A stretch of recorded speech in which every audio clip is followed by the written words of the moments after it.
Pension రాటాలు ఇచ్చారు. మా సంవత్సరం కాడ నుంచి నా భర్త చచ్చిపోయిన కాడ నుంచి ఇచ్చారు. సంవత్సరం కాడ నుంచి మేనేజర్ పింఛన్ ఆఫ్ చేశారు.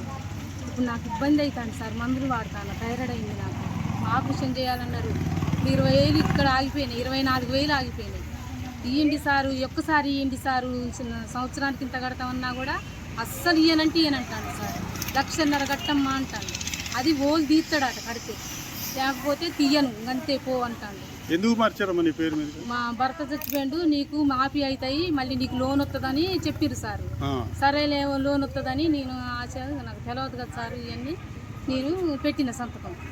పెట్టినాక ఇప్పుడు 1,50,000 ఒక్కసారే కట్టు, పోలు తీస్తా, లేకపోతే తీయనమ్మా, నీకు రావమ్మా డబ్బులు, నువ్వు ఎంతసేపు మొత్తుకున్నా రావు. ఈ బ్యాంక్, ఏపీజీ బ్యాంక్ సార్ అని అంటారు సార్. నాకు ఇబ్బంది అవుతుంది, నేను హాస్పిటల్ చూసుకోవాలా, ఏ ఖర్చు అయినా ఇక నాకు ఎట్లా వస్తాయి సార్. డబ్బుల మీదే నేను ఆధారపడి ఉంటాను, నాకు ఇబ్బంది.